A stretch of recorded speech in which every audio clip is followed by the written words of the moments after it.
Hello, hello. Today we're talking 10.9. We're talking about the circumference of a circle and arc length. So, circumference, what is this? Well, the circumference of a circle is like the circle's perimeter. So, imagine a wheel, for example, like once this thing, you know what, let me move this right here. Yeah, imagine a wheel, for example. Oh, pause, stop. Okay, hold on, time out. Yeah. And just imagine I don't know, the tire, like this red line, right? Imagine if you unrolled that wheel and that red line there, right? Pow. That red line, the distance of that red line, which is the circumference around the circle, that's what circumference is, right? So it's like the perimeter. And so, circumference is pi times the diameter, but you've probably seen it this way. You've probably seen it as circumference equals 2 pi r. Well, 2 pi or 2r, 2 times r is just 2 times the radius, right? And 2 times the radius is the diameter. And so I guess there's two formulas that you can use, whichever one you like better. Circumference is 2 pi r, or circumference is just the diameter times pi. Now, this kind of like leads us to, what is pi? Well, pi is an irrational number, right? 3.14159, and it goes on forever. So it's irrational because we can't really peg this number. Like, it is a decimal that goes on forever and ever and ever and ever. But pi is an actual number. And pi was discovered because pi is the ratio. Oops, that was a horrible circle. The ratio of a circle's circumference here divided by its diameter. So whatever the length of the circumference is, right? Length of the circumference divided by whatever the diameter is, that's what pi equals. And so pi was, well, a lot of people played roles in discovering pi, but this dude played a big role. Archimedes of Syracuse. He was like one of the first people who tried to calculate what the value of pi was. And so here's how he did it, right? Like, he took a circle and he drew these polygons. He inscribed the polygon in the circle, and he circumscribed the polygon about the circle. Basically, he sandwiched the circle in between two polygons. Now, notice this polygon has 5 sides, right? 1, 2, 3, 4, 5. And this polygon also has 5 sides. Now, we're talking perimeter, right? And so he kind of like figured the perimeter of this polygon, and he figured the perimeter of the larger polygon. And he said to himself, well, the perimeter of the circle here, it must be bigger than the smallest polygon, but it has to be smaller than the bigger polygon, right? So basically he used this idea, and he made the polygon's amount of sides larger, right? So he went from 5 sides to 6 sides to a whole bunch of sides. Now, the more sides you put on your polygon, the more it's going to look like a circle, or the closer it's going to get to a circle. Notice the larger polygon here, the perimeter is just a little bit bigger than the circle. Smaller polygon, its perimeter is just a little bit smaller than the circle. And so he used this to eventually figure out the actual number of pi. Anyways, that's just a neat little tidbit. And so, all right, that's circumference. Now, I'm not going to really do a problem where you find the circumference. You know what? Maybe I will. You guys know how to do this, but here you go. Find the radius of the circle whose circumference is 50 pi. So this is kind of working backwards, right? So they gave you the circumference. Circumference is pi times the diameter, right? But here they gave you that the circumference is 50 pi. Okay, so 50 pi, replace circumference with 50 pi, equals pi times diameter. You can divide both sides by pi. These pi's will cancel. You'll get that the diameter is 50. But if you have to find the radius, right? you need to divide diameter by 2. So the radius is 25. So these are the types of problems you'll have. And let's see, next. So that's circumference. Next, what is this arc length? So let me give you a description of arc length using this picture here. So take a look at this little wedge here, this piece of the pie of this circle. Now, this arc, we've already talked about an arc's measure, right? The measure of an arc is the same as the measure of its central angle. True. But an arc's length is different from an arc's measure. I'll show you here. Bam. Let me give you an arc. These pictures aren't too good because I'm trying to watch it on my phone and it's, crazy. All right, let's say that's 60. All right, so the measure of this arc could be 60 degrees. So if an arc is measure. So if you're talking arc measure, you're talking degrees. Now, an arc's length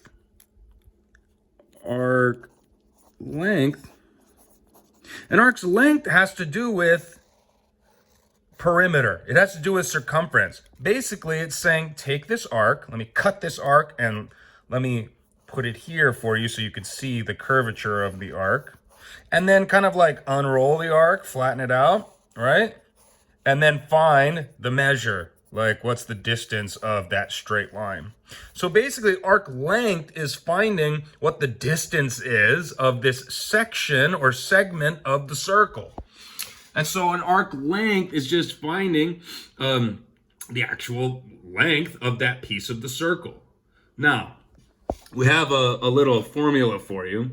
What is arc length? Well, arc length is just a portion of the circumference, right? So if you knew the circumference of the circle, let me get you an example here. Let's say the circumference of this circle here, let's say it's, 100 feet, okay? And let's say you divided this circle into 4 equal parts. And let's just look at this arc here. Now the measure of this arc, since it's equal parts, the measure of this arc is 90, right? But arc length, what piece of the total is this arc? Well, how many degrees are in a circle? It's 360 degrees in a circle, right? And so if this arc's measure is 90, then the fractional part of the circumference that this arc makes up is 90 over 360, right? And so you can reduce that. Let's see, that's 9 over 36, which is really just 1/4, right? And you knew that was true because this is 1/4 of the circle. And so this arc is going to represent 1/4 of the total circumference, right? So if the circumference is 100, well, 1/4 of 100 is 25. So even though this arc's measure is 90, the arc's length, and we can describe arc length by an A, I don't know. I like to do arc L like that. So the arc's length is 25 feet. Okay, so that's the difference. Now we're giving you this formula here. The length of PQ. So here, let's just pretend PQ is AB. So the length of an arc, the length of this arc AB is just the measure of that arc divided by 360. So whatever this arc's measure is, which is really just the central angle, right? So it's the measure of the arc or the central angle over 360. That's the fractional part of the circumference times the circumference, okay? So it's fractional part, which is the measure of the arc over 360 times circumference, pi times diameter, or 2 pi r. All right, let me show you an example.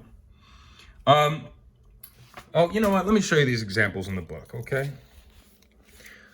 Find the length of each arc of a circle with a radius of 12 centimeters. Well, if the a 30-degree arc. So first we see degrees, all right? An arc's measure is measured in degrees, which means that the arc has a measure of 30 degrees.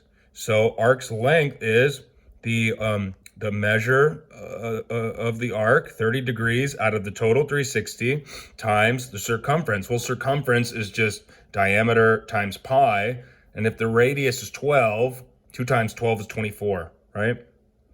And so let's see, you can reduce this into, what is that? 1 over 12, right? And then multiply that times 24. Okay, multiply times 24. That's really just 24 divided by 12, which is 2 pi. This is the exact length, all right? So I want you to write your answers in exact form, meaning you're going to have pi in your answer. Now, you could go to your calculator and type in 2 pi and then get a decimal, but I want you to just write the exact amount. So don't round, leave pi in your answer. So the arc length is 2 pi. What about an arc with a measure of 105? Well, the arc's length is 105 over 360, that's the fractional part, times diameter times pi. Well, if it's, again, 12 centimeter radius, 2 times 12 is 24, right? This would reduce into 7 pi.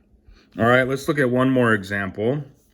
The diameter of a bicycle wheel, including the tire, is 70. So let me just draw a picture for you here. Diameter of bicycle wheel, including tire, is 70. Okay, here's my wheel. How far will the bicycle travel if the wheel rotates 100 or 1,000 times? So picture this, right? And actually, let me go back to this so that we can see a clear picture of a wheel rotating. So picture this. The wheel, hold on, let me press play here.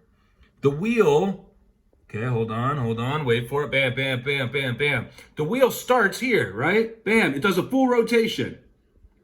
Now a full rotation, how can I back this up? Oh yeah, here we go. Look at this. Look at this.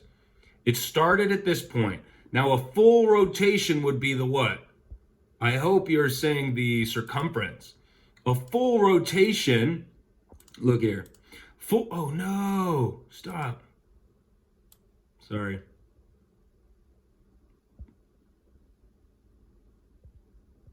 Bam. A full rotation would be whatever the length of the circumference is, right? And so if this bicycle wheel rotated 1,000 times, then if we found the circumference, right, and multiplied it times 1,000, what we would have essentially is the distance that the bicycle traveled. Okay? So, how do we figure this out? We'll take a look at A. The distance equals the number of revolutions, which it rotated 1,000 times, times the distance per revolution. Oh, did they give us that? Distance per revolution. Are they showing the work here? The distance covered during one revolution equals the circumference of the wheel. Thus, the bicycle travels 70 pi or about 2. Okay. So basically, the bicycle travels, they're saying, all right, well, what's the circumference? Well, if the diameter is 70, right, the circumference is 70 pi, which means that this bike travels 70 pi, but they've rounded here. That's why they said, or about 220. They have rounded this to 220 centimeters per revolution. So they just took 1,000 times the rounded circumference, and this is what they got here. Okay, does that make sense? What about B? Let's see, what is B saying? How many revolutions will the wheel make if the bicycle travels 15? Is this meters? Yeah, meters. Okay, so this problem is just working backwards. We have the same wheel. Now they're not telling us it rotated 1,000 times. They're just telling us, well, it traveled 15 meters. And so we just need to work this problem backwards. So it traveled 15 meters. Well, we don't know the number of revolutions, so replace it with X. But we do know the distance that it travels per revolution. And now you might be asking, well, it was 220 there, and why is it 2.2 here? Because the 220 was in, let's see, where's it at? Where's it at? Where's it at? Where's it at? Centimeters. Bam. 70 centimeters. So 220 is in centimeters, but we need to figure out how many revolutions it's making per meter. Why? Because 15 is in meters. And so equations should line up like meters equals meters. You know what I'm saying? And so we need to convert centimeters to meters. Well, how do we do that? Bam, bam. We just multiply by 100 because there's 100 centimeters in a meter. Or not multiply, divide by 100. And so that's why this is 2.2. Solve for x. You get that x is 6.8. The wheel rotated approximately 6.8 times. Okay. You'll see your homework assignment in the assignment. Okay, bye.